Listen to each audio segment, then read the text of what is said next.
তুমি আজিজ না? হ্যাঁ, আমি আজিজ। আমাকে চিনতে পারছো? আমি মিজান। হ্যাঁ, চিনতে পেরেছি। কোথায় ছিলে এতদিন? তোমাকে কোথাও পাই না খুঁজে। বিদেশে ছিলাম। কোন দেশে? সৌদি আরবে। ও, সৌদি আরব আর যাবি না? একেবারে চলে এসেছি। আমি অনেকক্ষণ ধরে দেখছিলাম তুই বেঞ্চে শুয়ে বসে কি যেন চিন্তা করছিস। কি চিন্তা করছিস? আমার কথা বাদ দে, তোর কথা বল। না বল, বিষয়টা কি? না বললে হয় না। আরে বন্ধু বন্ধুর কাছে বলবি।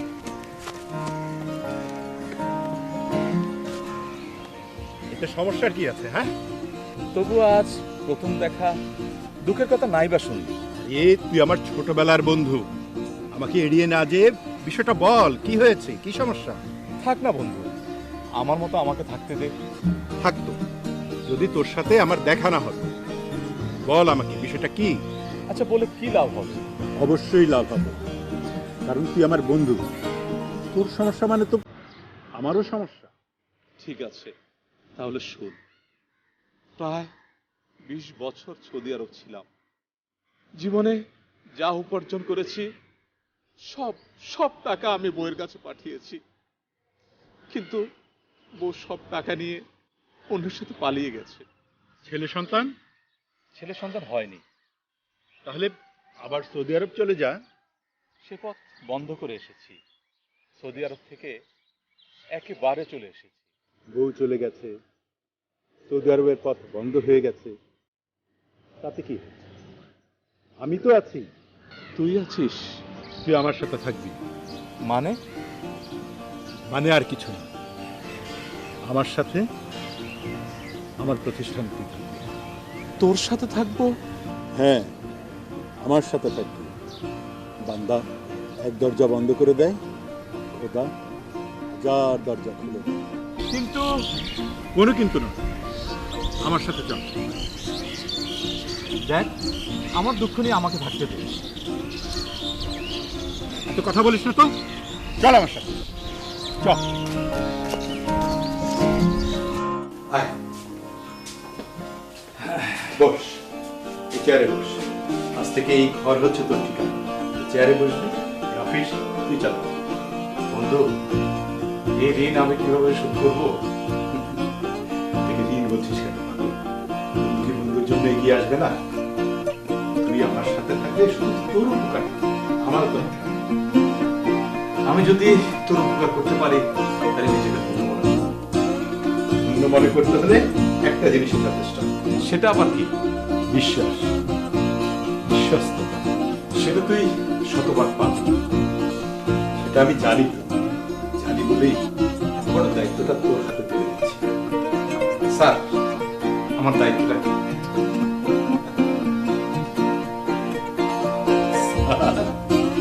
হ্যাঁ স্যার। এটা আর দ্বিতীয়বার বলবো। ঠিক আছে, আর বলবো না।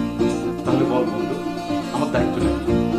তোর দায়িত্ব হচ্ছে এই অফিসে সবার উপর তুই খেয়াল রাখবি, কে কি করছে না করছে। কোথাও যদি কোনো কাজের অনুমতি নেওয়ার প্রয়োজন হয়, তোর সাথে পরামর্শ করে নিবি। তুই যদি মনে করিস ওই কাজটি করলে এই প্রতিষ্ঠানের ভালো হবে, তুই অনুমতি দিবি। আর যদি মনে করিস ওই কাজে এই প্রতিষ্ঠানের ক্ষতি হবে, তাহলে অনুমতি দিবি। ভালো মন্দ আমি বুঝবো কিভাবে? এটা ওরাই তোকে বুঝিয়ে বলবে। তবে বন্ধু, আমি তোকে আবারও বলছি, আমার এই প্রতিষ্ঠানের মূল সম্পদই হচ্ছে বিশ্বাস আর বিশ্বস্ততা। বন্ধু, আমি আবারও বলছি, তুই শতভাগ সেটা আমার কাছে পাবি। ঠিক আছে, বস, চেয়ারে বস, কাজ কর।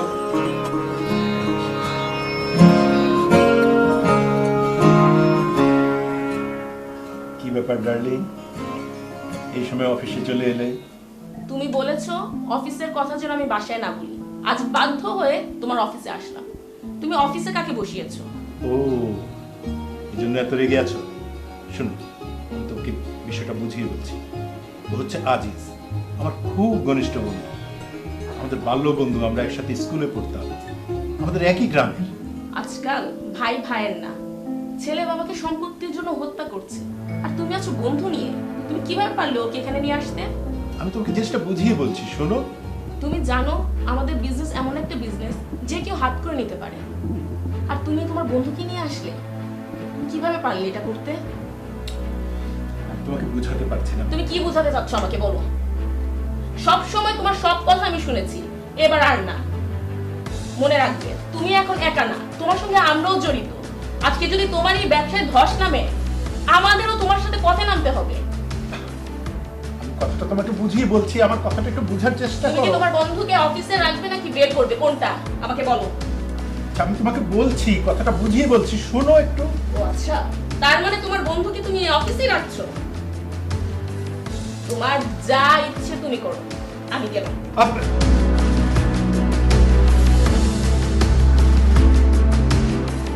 আজিজ, আরে বস বস বস বস, উঠতে হবে না, আমি এই চেয়ারে বসছি, বস।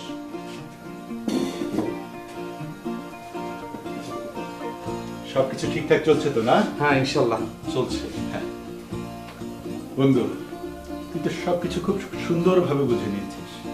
কোম্পানির সবকিছু এখন তোর নখদর করে। কোম্পানিও মাশাআল্লাহ খুব ভালো চলছে।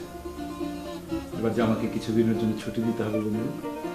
ছুটি দেব মানে কি? আমি নিয়ত করেছি, এবার আমি হজে যাব। হজে যাবি? আলহামদুলিল্লাহ, অবশ্যই হজে যাবি, অবশ্যই ছুটি নিবি। আমি তো তোকেও সঙ্গে নিয়ে যেতাম, কিন্তু আমাদের ব্যবসার যে ধরন, এখানে বিশ্বস্ত কেউ না থাকলে ব্যবসাটা হাতছাড়া হয়ে যাওয়ার সম্ভাবনা থাকে। তুই কোনো চিন্তা করিস না বন্ধু, তুই হজ করে আ, ব্যবসার জায়গায় ঠিকই থাকবে ইনশাআল্লাহ। তোর উপরে ভরসা করে আমি পুরো পরিবার নিয়ে হজে যাচ্ছি। আমার জন্য খাস দিলে দোয়া করবি কিন্তু। তোর জন্য দোয়া করবো তো অবশ্যই। তোর জন্য দোয়া করবো না তো কার জন্য করব?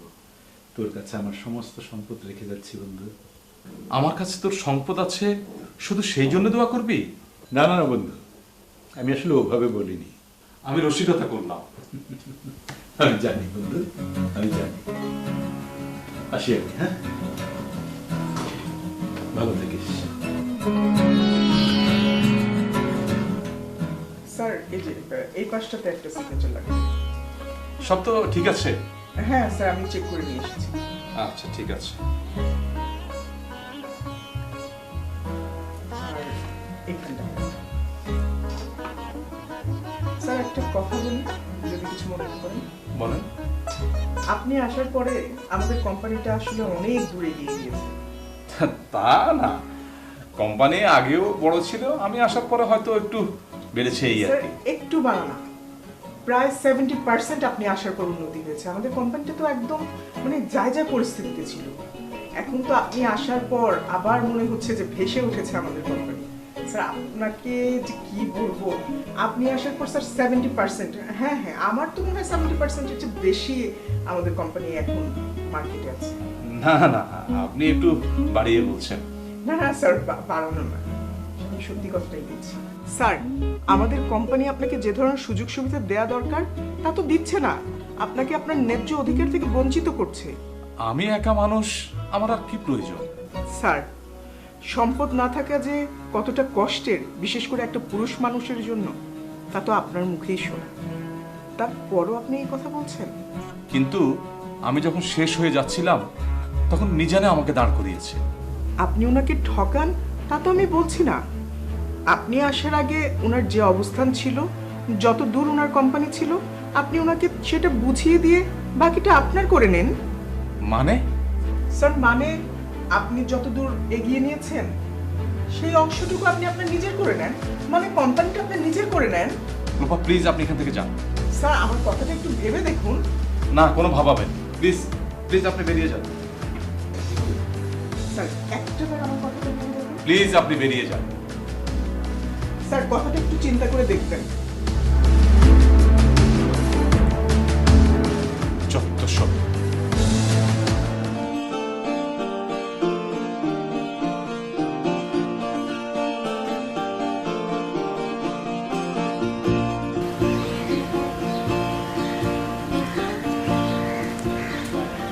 কি ব্যাপার লোপা, এখানে কেন ডেকেছেন?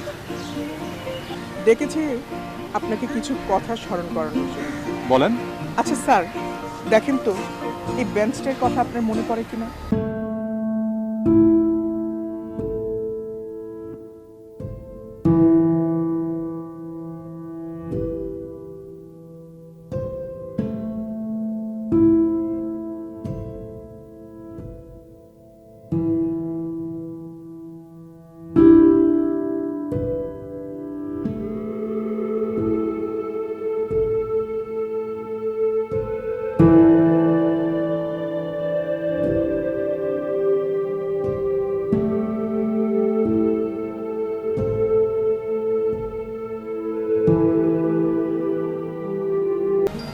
স্যার, আমি আপনার ভালো চাই।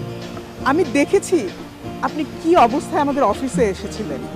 স্যার, স্যার আর আর ভুল করা চলবে না। আপনি আপনার অতীতের কথা একবার মনে করেন, একবার আপনি ভেবে দেখেন আপনার কত কিছু ছিল, এক নিমেষে সব কিছু নস্যাৎ হয়ে গিয়েছিল। স্যার, স্যার প্লিজ আপনি আমার কথাটা একটু মনোযোগ দিয়ে শোনেন। স্যার, আপনি আপনি আপনার পুরনো যে কষ্ট ছিল, যে দুঃখ ছিল, সব কিছু আপনি তো আবার আপনি নতুন করে জীবন শুরু করতে পারেন। স্যার কেন বুঝতে পারছেন না? দেখুন লোপা, আপনি কিন্তু আমাকে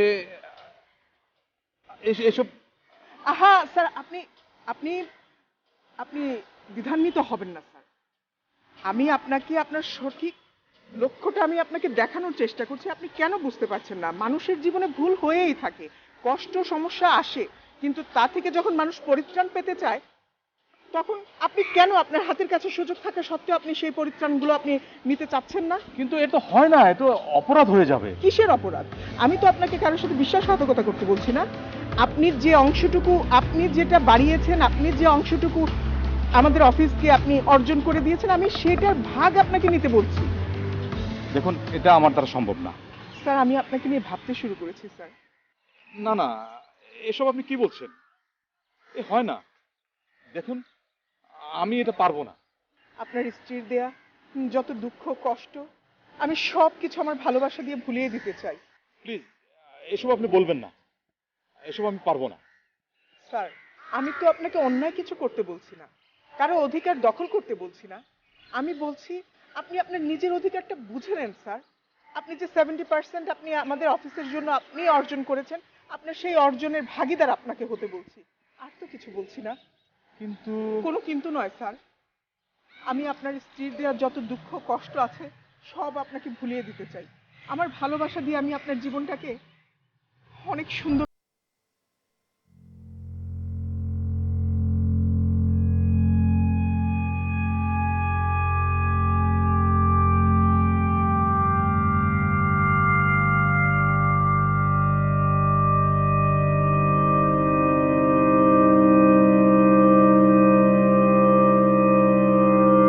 কিন্তু দাঁড় করিয়েন না।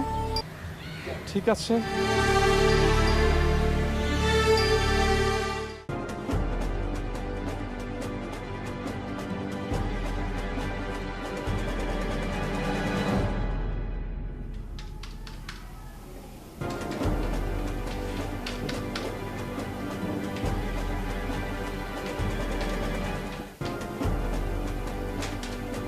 আজিজ, এসব কি? বাইরে সাইনবোর্ডের পরিবর্তন, তুই আমার রুমে আমার চেয়ারে বসে আছিস। এই কোম্পানি এখন আমার হয়ে গেছে। কি বলছিস এসব? তোর তোর কি করে হয়? এই কোম্পানিকে আমি দাঁড় করিয়েছি, এখন আমি আমার নামে নিয়ে নিয়েছি। কি বলছিস? তোর কি মাথা ঠিক আছে? কি আমার সাথে মস্করা করছিস? মস্করা না, এই কোম্পানি এখন আমার। তুই বেরিয়ে যা এখান থেকে। তুই আমাকে বের হয়ে যেতে বলছিস? হ্যাঁ, বেরিয়ে যাবি, না হলে দারোয়ান ডেকে বের করে দেব। আমি তোকে বিশ্বাস করে আমার সমস্ত সম্পদ তোর হাতে দিয়ে গেছি, আর তুই তুই বিশ্বাসের মর্যাদা এভাবে রেখেছিস? আমানতের খেয়ানত করে? এই জীবনে হয়তো আমি আর এই সম্পদ কখনো ফেরত পাবো না। মনে রাখিস, পর আমি তোকে ক্ষমা করব না, কখনোই ক্ষমা করব না।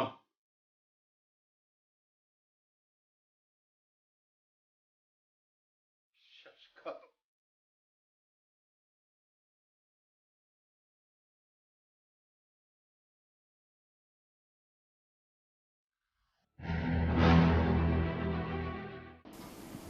আচ্ছা, সমস্যাটা কি? তুমি এত উতলা হচ্ছ কেন? তুমি ওনাকে মেরেছো? না, ওনার হায়াত শেষ, উনি মারা গেছে। এটা নিয়ে তুমি এত দুশ্চিন্তা করেছো কেন আমি তো বুঝতে পারছি না। আরে বাবা, সে তো আমার কারণে স্ট্রোক করেছে। তুমি এটা জানো তোমার কেন স্ট্রোক করেছে? কি বলবো, আসলে আমার মনে হয় তার সম্পত্তিটা আত্মসাৎ করা আমার ঠিক হয়নি। আস্তে, কিসের আত্মসাৎ? তোমাকে এর আগেও আমি বলেছি, তুমি তোমার নিজের যোগ্যতা দিয়ে যা অর্জন করেছো সেটাই তুমি তোমার দখলে রেখেছো। এটা কিন্তু আত্মসাৎ বলে না। তারপরেও সে আমাকে তোমাকে নিয়ে আর পারবো না। অহেতুক চিন্তা করা তুমি ছাড়ো তো, এসব মাথা থেকে বাদ দাও। ভালোই হয়েছে, এখন আর তোমাকে খোঁচানোর কেউ থাকবে না। এখন তুমি নিশ্চিন্তে স্বাধীনভাবে আমাদের ব্যবসাটা এগিয়ে নিয়ে যেতে পারবে।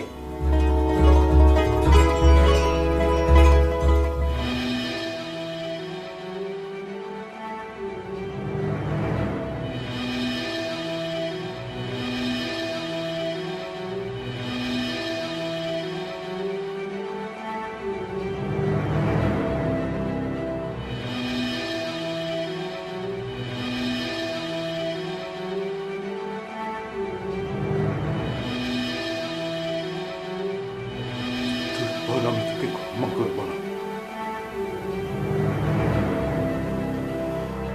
কখনোই ক্ষমা করব না। তোর পর আমি তোকে ক্ষমা করব না, তোর পর আমি তোকে ক্ষমা করব না। যেই লোক রাস্তা থেকে তোকে তুলে এনে প্রতিষ্ঠিত করলো, তার সাথে তুই বেইমানি করলি? আমি বেইমানি করিনি। এই সম্পদ করার পেছনে আমারও অবদান ছিল। তুই বেতন নিয়েছিস, আমি যা পাওয়ার কথা ছিল সে আমাকে তা দেয়নি। রাস্তা থেকে তোকে তুলে এনে প্রতিষ্ঠিত করেছে, তারপরেও বলছিস তোকে কিছু দেয়নি? না, দেয়নি, সে আমাকে তা দেয়নি। তোর উপর সে সবকিছু ছেড়ে দিয়েছে, তারপর বল তোকে সে আর কি দিবে? আমাকে আমাকে আরো দেওয়া উচিত ছিল। তুই চেয়েছিলি? না, সে হজ করতে যাওয়ার সময় সে তোর কাছে তার সমস্ত সম্পদ আমানত রেখে গেছে, তুই সে সম্পদ আত্মসাৎ করে আমানত খেয়ানত করেছিস। না, আমানত খেয়ানত করা মুনাফিকের অন্যতম চরিত্র। যে ব্যক্তি আমানত খেয়ানত করে সে ঈমানহীন হয়ে পড়ে। তাই ইসলাম ধর্মে আমানত খেয়ানত করা কঠিনভাবে নিষিদ্ধ। আল্লাহ তাআলা মুনাফিকদেরকে নিয়ে বর্ণনা করতে বলেছেন, নিশ্চয়ই তারা জাহান্নামের সর্বনিম্ন স্থানে পতিত হবে। আমি আমি আল্লাহর কাছে ক্ষমা চাইবো, নিশ্চয়ই তিনি আমাকে ক্ষমা করে দিবেন। আমানত খেয়ানতকারীকে ক্ষমা করার কোনো বিধান আল্লাহ নিজে হাতে রাখেননি। তুই আমানত খেয়ানত করা সে দুনিয়া থেকে চলে গেছে, তাই তোর কাছে আর কোনো পথ নেই। তোর স্থান জাহান্নামে, তোর স্থান জাহান্নামে, তোর স্থান জাহান্নামে। না,